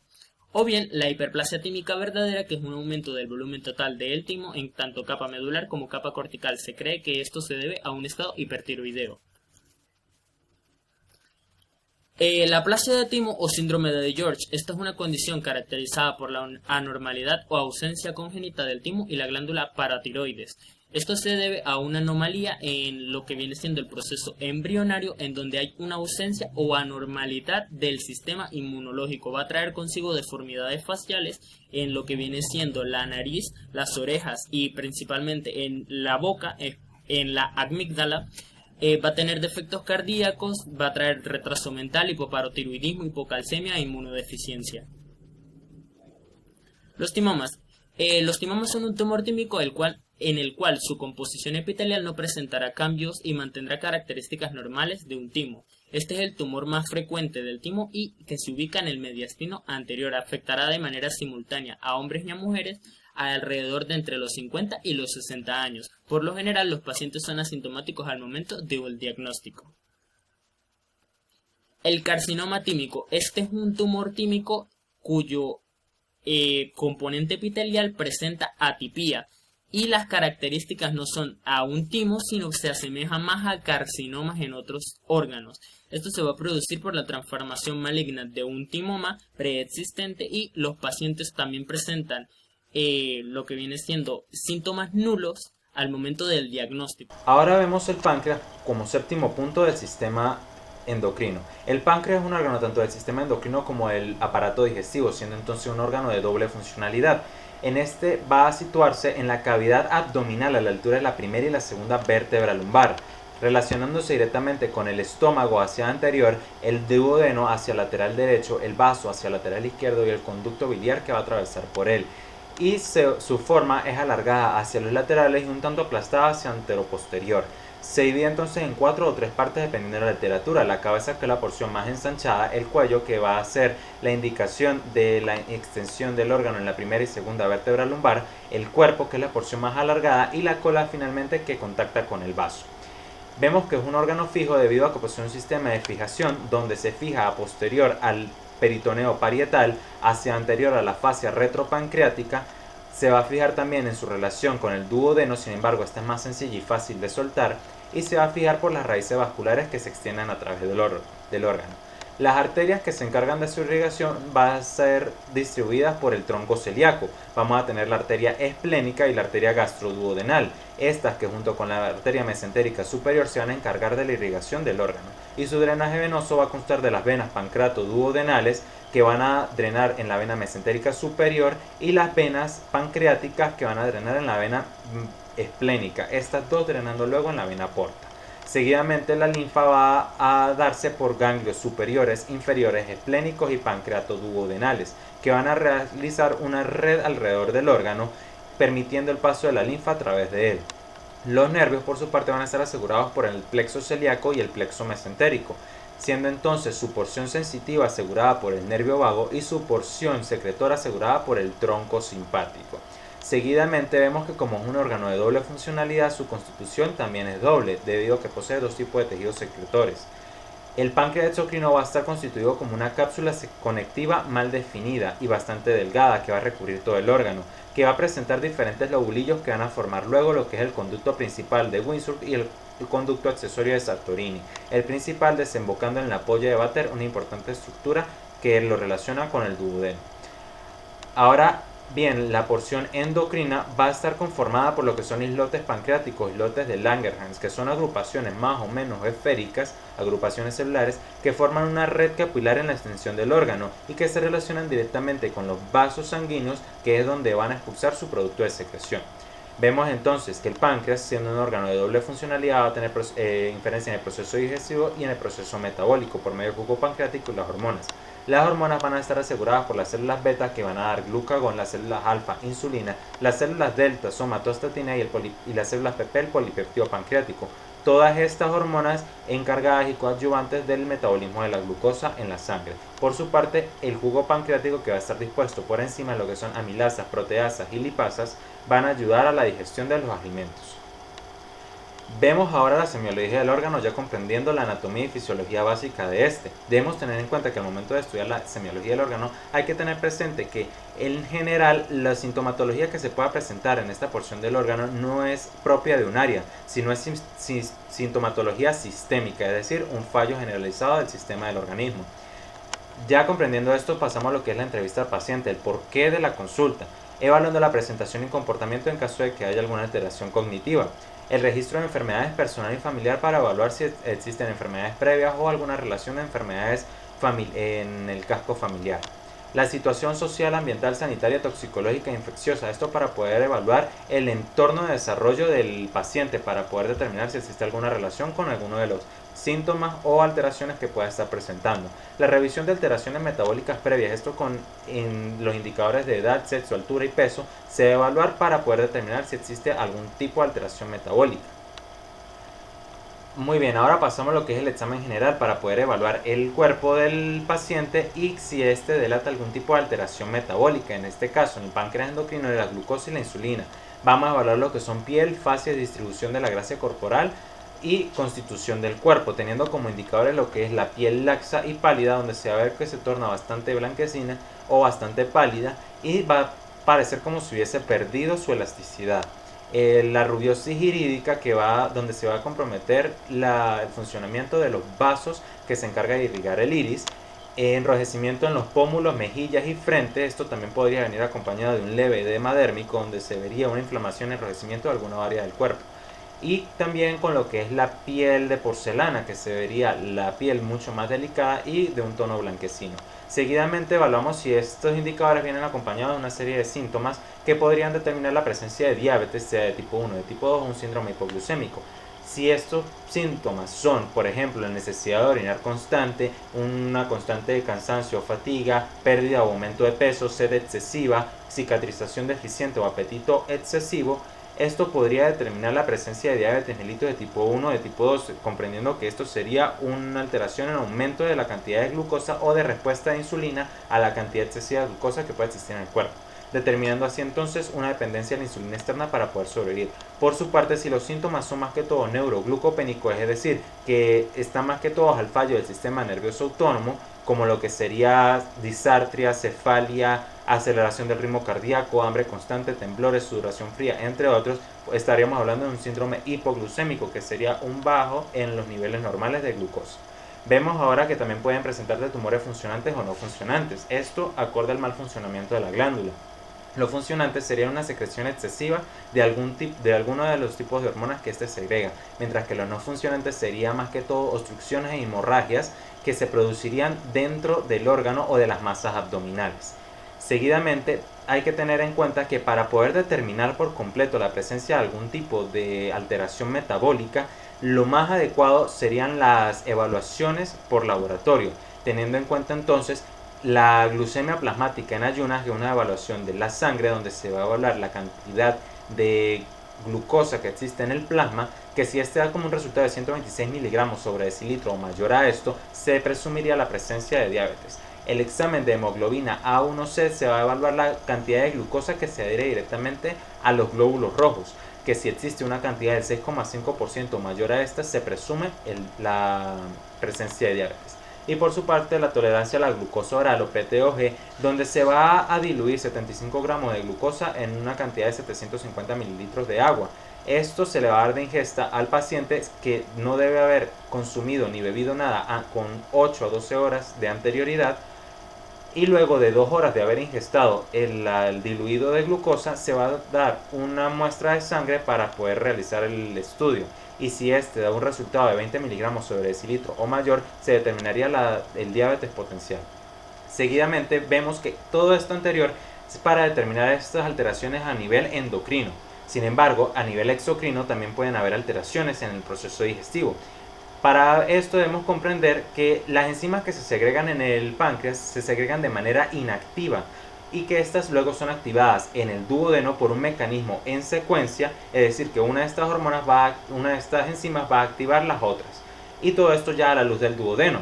Más sin embargo, si estas enzimas son activadas directamente en el órgano, se va a producir un cuadro de dolor intenso con inflamación del órgano, lo cual se determinaría como autodigestión del mismo, que con el paso de las horas provocaría la muerte. Esto es lo que se conoce como pancreatitis aguda. Vemos entonces diferentes técnicas que nos permiten poder evaluar si existe inflamación o dolor en el órgano. Una de estas es las técnicas de exploración profunda, técnica de Grot, donde posicionamos al paciente en decúbito dorsal y vamos a poner apoyo en la columna lumbar, teniendo las piernas semiflexionadas. Esto para producir lordorsis, que se acerque el páncreas a la pared anterior y se relajen los músculos del abdomen. Nos posicionamos en el músculo recto anterior en el borde lateral, donde vamos a presionar directamente, contrarrestando la posición del estómago para poder rebordear lo que es el cuerpo y la cola. Seguidamente tenemos lo que es la técnica de Mallet-Guy, que nos permite rebordear el estómago. Nos vamos a situar con el paciente en decúbito lateral con las piernas semiflexionadas. Nos situamos con la mano derecha en el reborde costal, alrededor del noveno cartílago costal. En el reborde costal vamos a introducir los dedos como si intentáramos levantar la parrilla costal y vamos a levantar la muñeca para profundizar los dedos. ¿Qué se busca con esto? El poder rebordear el estómago e inferir un dolor profundo en el páncreas. Y por último tenemos lo que es la técnica o el punto pancreático de Desjardins, que corresponde al conducto de Windsor. Este es un punto que corresponde desde el ombligo en línea diagonal hasta el axila. Una línea diagonal se traza y se va a situar 6 centímetros aproximadamente encima del ombligo, donde va a corresponder a lo que es el conducto de Windsor, también a la ampolla de Vater. Mi nombre es Leiniker López y les voy a hablar sobre las glándulas suprarrenales, las cuales son glándulas endocrinas bilaterales situadas en la parte posterior superior del abdomen. Son dos, la derecha es triangular, aplanada de delante hacia atrás, y la izquierda es más gruesa hacia medial y tiene forma de gorro frigio. A la vez poseen una superficie cóncava en la base, la cual se aplica sobre los extremos superiores de los riñones. Cada glándula mide 30 milímetros de alto por 25 de ancho y de 7 a 8 milímetros de espesor. Pesa 12 gramos en estado normal, Poseen un color castaño amarillento y la consistencia bastante firme para diferenciarse del tejido adiposo. Posee una médula suprarrenal que tiene células cromafines y neuronas simpáticas aisladas o agrupadas en forma de pequeños ganglios, y una corteza suprarrenal que posee una capa glomerular que secreta mineralcorticoides, una capa fascicular que secreta glucocorticoides y una capa reticular que secreta andrógenos. El síndrome de Cushing es una entidad clínica producto de la exposición al organismo a cantidades suprafisiológicas de glucocorticoides, y a pesar de que tiene muchas causas, la más frecuente es la administración exógena de glucocorticoides. De acuerdo con el mecanismo de producción del síndrome de Cushing endógeno, se puede clasificar en dependiente de adenocorticotrofina o independiente de adenocorticotrofina. Puede presentarse a cualquier edad y se presenta con mayor frecuencia en la mujer que en el hombre. Genera diversas alteraciones en diversos tejidos del organismo.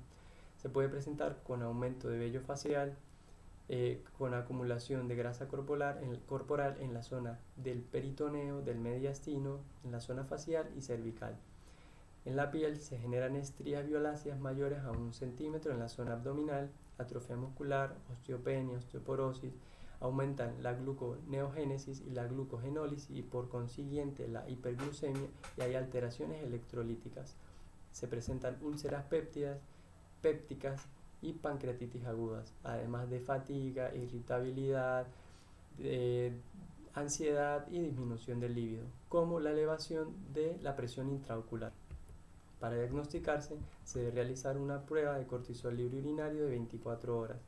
Otra de las alteraciones del síndrome de Cushing es la disminución en el eje hipotálamo-hipófiso suprarrenal, la cual se mide por medio de la prueba de Nugent, que consiste en administrar 1 miligramo de dexametasona a las 23 horas y realizar un estudio a una muestra tomada a las 8 horas del día siguiente. Una vez confirmado el diagnóstico, se debe realizar un estudio etiológico o de localización. Para esto puede ser útil medir los niveles de adenocorticotrofina plasmática para definir si el síndrome es dependiente o independiente. Una vez realizados los estudios bioquímicos, se procede a realizar una resonancia magnética en búsqueda de tumores suprarrenales. Los feocromocitomas son tumores que se desarrollan a expensas del tejido cromafín de la médula suprarrenal. Pueden ser únicos o estar asociados con otras localizaciones donde exista tejido cromafín, como la base del cráneo, la vejiga o los genitales. El 90% son infradiafragmáticos y aproximadamente el 10% son suprarrenales. Estos tumores secretan adrenalina y noradrenalina y también pueden secretar otros péptidos como endorfinas, encefalina, adenocorticotrofina, serotonina, entre otros. Las manifestaciones clínicas: los pacientes se presentan con crisis hipertensivas precedidas de cefaleas nucales y náuseas, acompañadas de sudoraciones profusas, temblores, palpitaciones y nerviosismo. En el examen físico se puede presentar un paciente inquieto, con la piel caliente y sudorosa, se presenta taquicardia sinusal y altos niveles de hipertensión.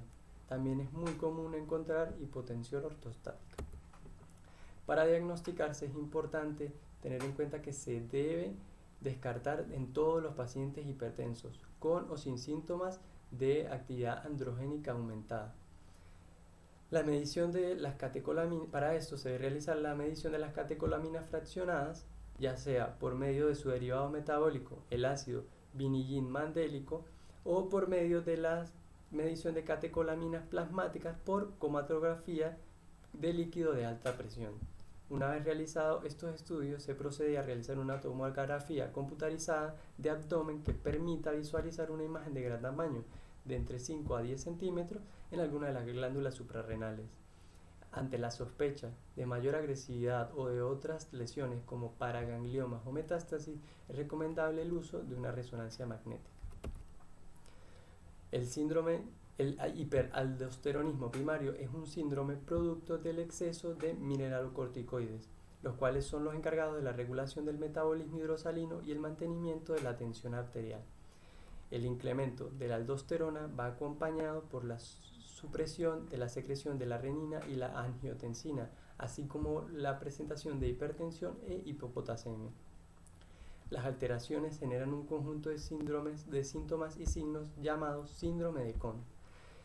Los altos niveles de aldosterona en el organismo producen la expoliación del potasio y a su vez la retención de sodio. El 60% de los casos tiene origen en un adenoma suprarrenal único y el 40% restante comprueba la existencia de una hiperplasia suprarrenal primaria.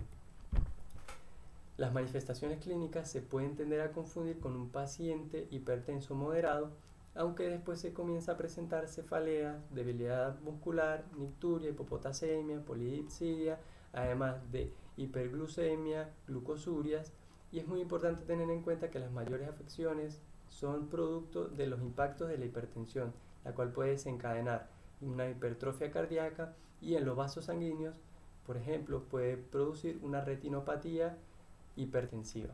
También se pueden presentar alteraciones electrocardiográficas debido a la hipopotasemia. Para diagnosticarse es importante el análisis de orina para la demostración de los niveles elevados de aldosterona en el suero u orina, junto con concentraciones muy bajas de actividad de renina plasmática. Para esto también se realiza una muestra de sangre para la determinación sistémica del nivel de renina en ortostatismo de todo hipertenso, en un cálculo del índice de aldosterona sobre actividad de renina plasmática. Es muy importante tener en cuenta que esta prueba se debe realizar sin ninguna toma de medicamentos que puedan inhibir la producción de aldosterona. Luego de eso se procede a la prueba de sobrecarga salina con infusión de solución fisiológica con el fin de inhibir la secreción de aldosterona. El diagnóstico va a quedar establecido si después de la sobrecarga de los niveles de aldosterona se mantienen por encima de 5 nanogramos sobre decalitro. Luego de realizados todos estos exámenes, se debe realizar los estudios por imágenes. En este caso se considera que la tomografía computarizada es el procedimiento de elección para evaluar las glándulas suprarrenales y así poder ver todos los nódulos mayores o iguales a 1.5 centímetros. De hipofunción suprarrenal, enfermedad de Addison o insuficiencia suprarrenal. Es una situación clínica producto del déficit en la producción de hormonas córticos suprarrenales como lo son el glucocorticoide o los mineralocorticoides. Tiene dos causas. Las causas farmacológicas en las cuales se genera la supresión del eje hipotálamo hipófisis suprarrenal debido al consumo crónico de glucocorticoides de origen sintético. Y en las causas patológicas se puede hablar de enfermedades autoinmunes que destruyen las glándulas suprarrenales o incluso se puede hablar de enfermedades o lesiones causadas por intervenciones quirúrgicas o radiación hipotálamo-hipófisis. Las manifestaciones clínicas las podemos aprender por medio de una memotecnia de las 3A y las 3H: astenia, anorexia, adelgazamiento, hiperpigmentación, hiperpotasemia e hipotensión arterial.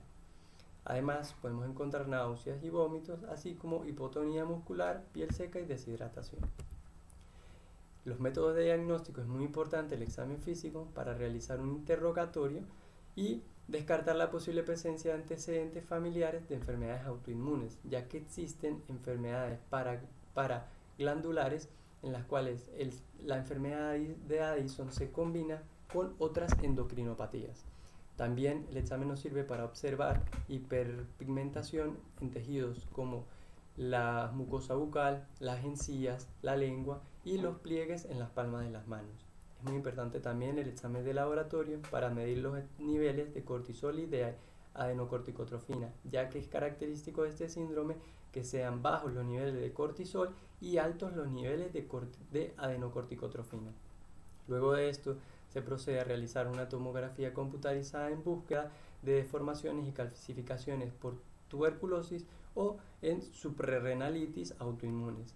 Y las resonancias magnéticas se usan mayormente cuando se sospecha el origen hipotálamo hipofisiario del cuadro y se diferencian las lesiones de las benignas de las malignas. Soy Astrid Lugo y yo les voy a hablar sobre los ovarios. El ovario es la glándula sexual femenina que por su secreción interna asegura los caracteres de la feminidad y por su secreción externa su función es la de producir óvulos. Se sitúa en la pelvis menor debajo del estrecho superior, adelante y lateral al recto. Están colgados por ligamentos elásticos entre el útero y la pared abdominal para mantener su posición. Estos ligamentos son el útero ovárico, el suspensorio, el mesovario, el mesosalping y el tubo ovárico. El ovario está formado por 3 partes: la corteza, la médula y el ilirio o red ovárica.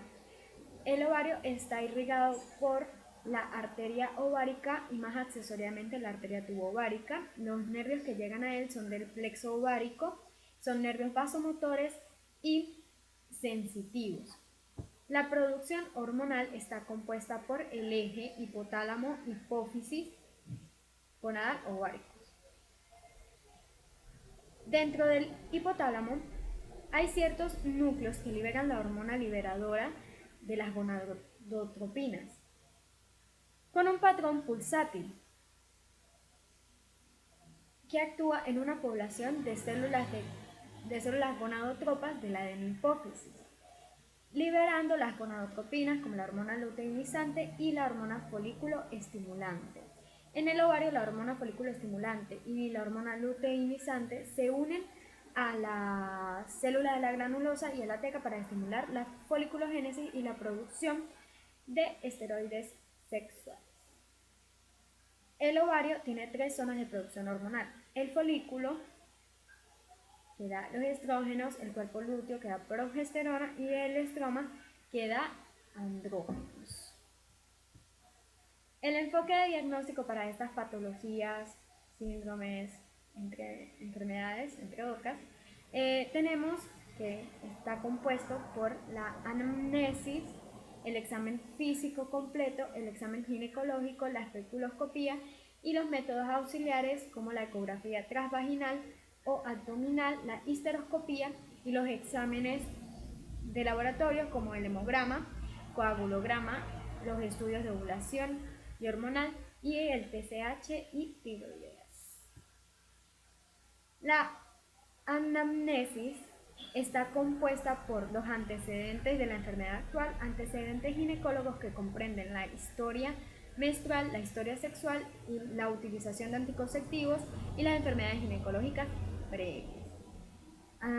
También están los antecedentes obstétricos, antecedentes generales, antecedentes familiares y hereditarios. Tenemos que la menstruación es un proceso fisiológico, cíclico y regular que se caracteriza por la descamación de la capa funcional del endometrio como el resultado de un ciclo hormonal bifásico.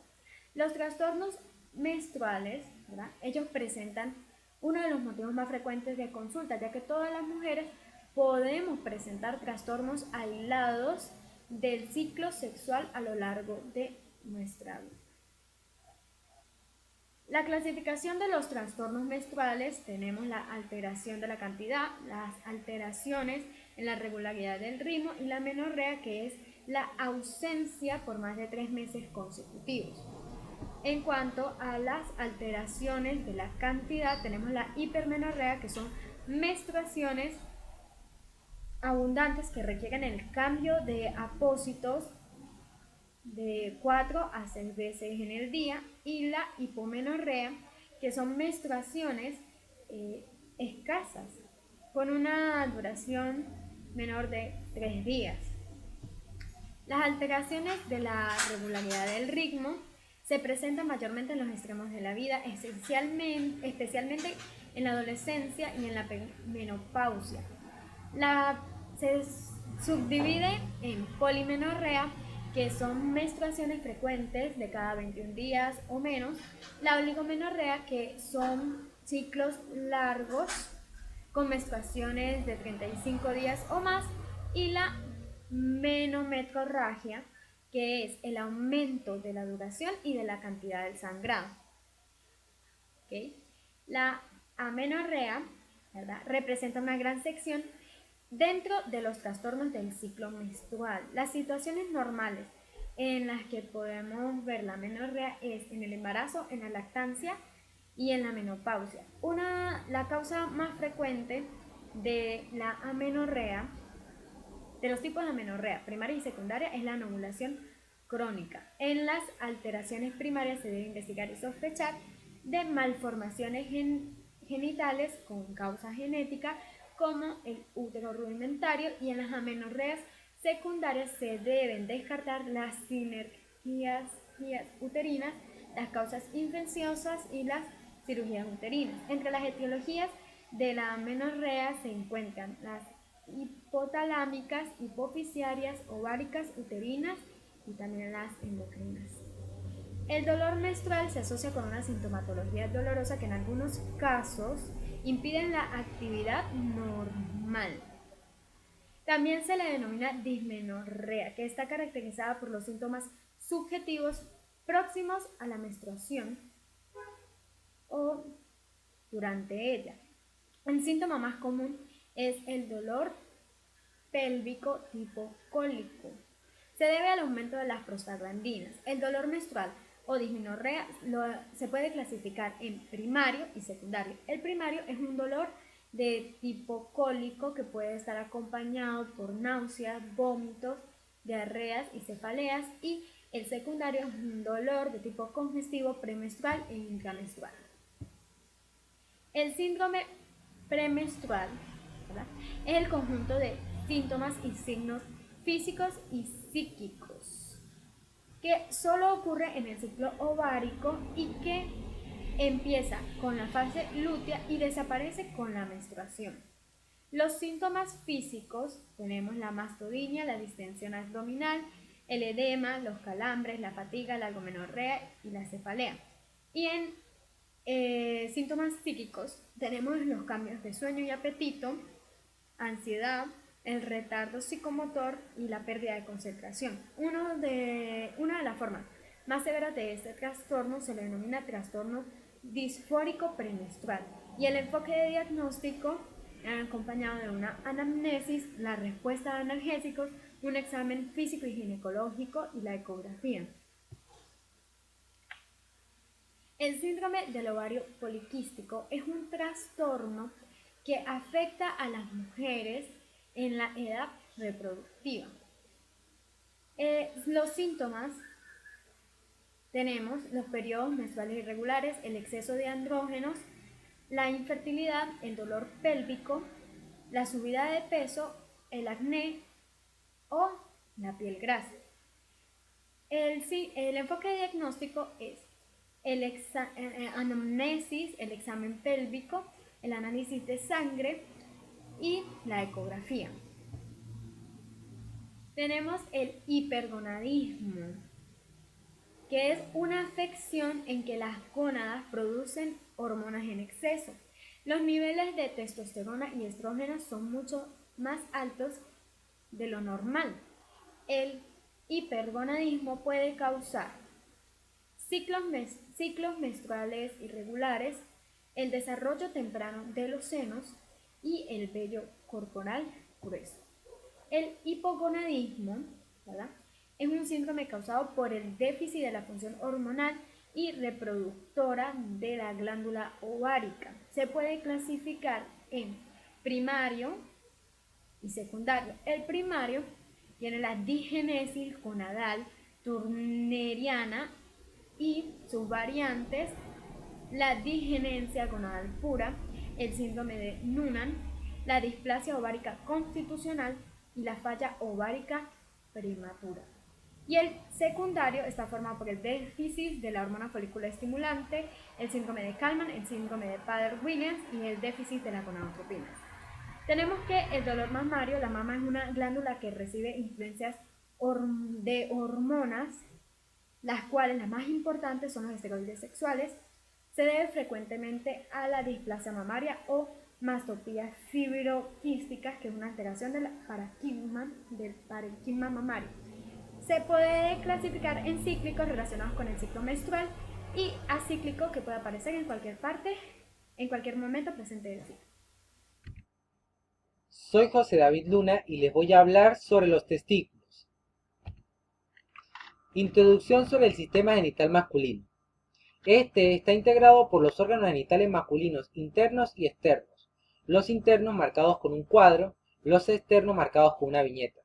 Ante todo tenemos el testículo como principal glándula de secreción externa y secreción interna, el epidídimo como recolector y vía excretora del semen, las vías espermáticas que son el conducto deferente, las vesículas seminales, los conductos eyaculadores y la uretra, y las glándulas anexas como últimos órganos genitales internos.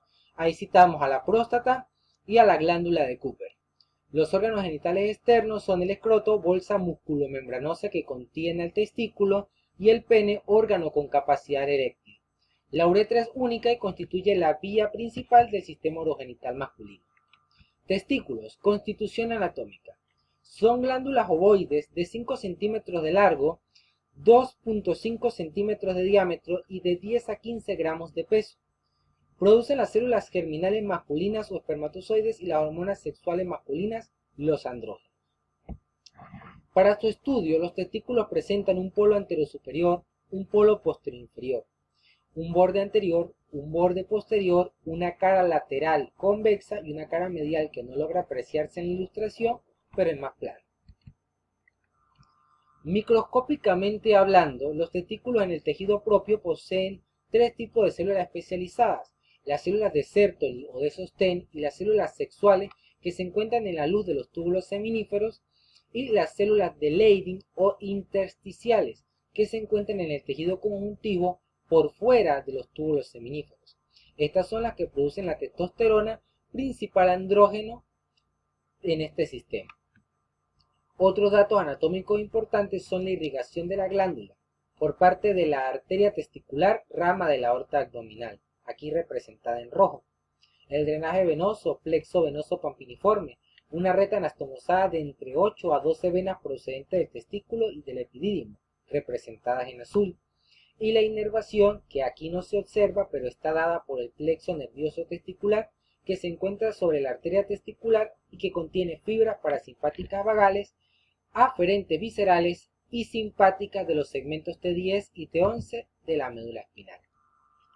Algo importante: se debe conocer la capa que cubren íntimamente a los testículos, así como su conformación interna, para aplicar las semiotecnias de la mejor manera. ¿A qué me refiero con esto? A que el testículo íntimamente contiene una capa que es la túnica serosa vaginal, un saco peritoneal cerrado compuesto por 2 láminas. La lámina o la capa visceral, que se encuentra adherida firmemente o íntimamente a lo que es el testículo, el epidídimo y la parte inferior del conducto deferente, y la lámina o capa parietal, que se encuentra adherida a la túnica espermática interna. Esta es la representación de un testículo dentro de la túnica espermática interna y recubierto por la túnica vaginal.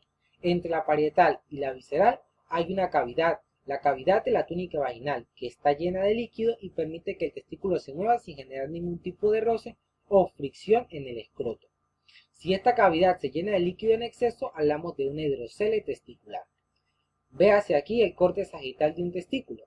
Obsérvese la túnica albuginia que lo recubre por fuera y contiene grandes cantidades de fibras colágenas, el mediastino testicular o cuerpo de Higmoro que irradia hacia la periferia los septos testiculares o tabiques testiculares, los lobulillos testiculares que contienen a los túbulos seminíferos y los conductillos eferentes que llegan al epidídimo.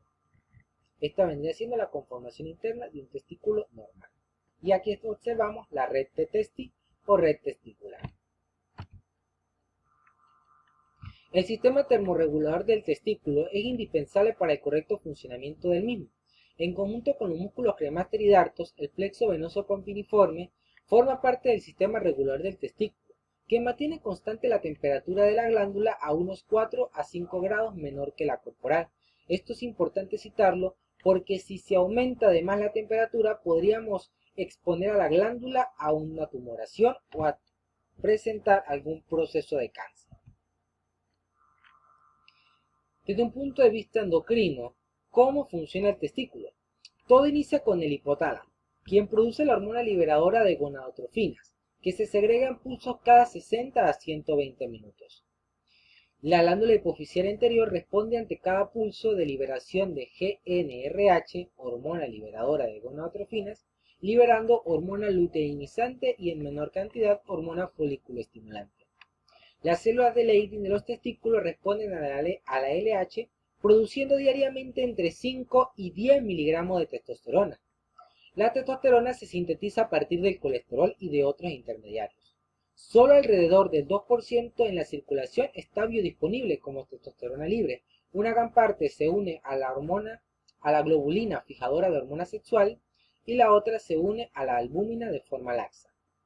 Esta testosterona libre es el componente bioactivo responsable de las características masculinas.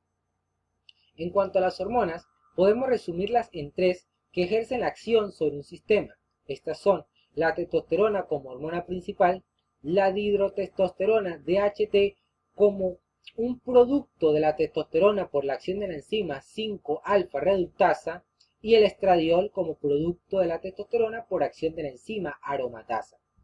Todas estas ejercen una acción de retroalimentación negativa sobre el eje hipotálamo hipofisiario, es decir, que a mayor secreción de testosterona, menor será la secreción de FSH y LH, y así mantendremos los equilibrios entre la secreción de testosterona y los requerimientos del cuerpo, para que no haya un hipergonadismo o un hipogonadismo, es decir, hipersecreción, una afección de la glándula, o hiposecreción, también por un proceso patológico por lo general.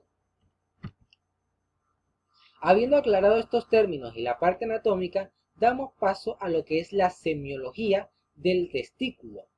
¿Qué vamos a aplicar sobre él para poder indagar sobre los signos y manifestaciones clínicas que podrían representar alguna enfermedad? Pues ante todo y en primer lugar la anamnesis, luego la inspección seguida de la exploración física, aplicación de semiotecnias y por último los exámenes de laboratorio. La anamnesis, que se centra fundamentalmente en los antecedentes personales. Preguntaremos al paciente si de niño sufrió de parotiditis, inflamación de las glándulas parótidas con posible lesión testicular, cánceres testiculares en testículos no descendidos, si sufrió de ectopía o criptorquidia, descenso tardío de los testículos, es muy importante preguntárselo, y traumatismo por cierto deporte o por acción laboral. La inspección somática comienza somático general y termina somática local. Es preciso saber que muchas anomalías morfológicas guardan relación con alteraciones endocrinas y que la disfunción gonadal mencionada anteriormente, hiper o hipogonadismo, imprime una huella en la textura orgánica, sobre todo si se manifiesta antes de la pubertad. ¿Qué quiero decir con esto? Que observando las características físicas del paciente podemos determinar cualquier proceso patológico que esté afectando a la secreción glandular. En el caso de un hipergonadismo, afección en donde el testículo secreta hormona testosterona en exceso, observaremos una persona de baja estatura, tronco robusto, como vemos aquí, y calvicie prematura, con fascia rubicunda, es decir, ruborizada. Esto puede ser un caso típico de hipogonadismo. Tendríamos que contrastarlo con exámenes de laboratorio para determinar un diagnóstico certero. El hipogonadismo se da de dos maneras, precoz antes de la pubertad y tardío después de la misma. El hipogonadismo precoz se suele dar en personas que manifiestan una talla elevada, predominio de la mitad inferior del cuerpo y falta de pilosidad pubiana axilar en miembros y en barba.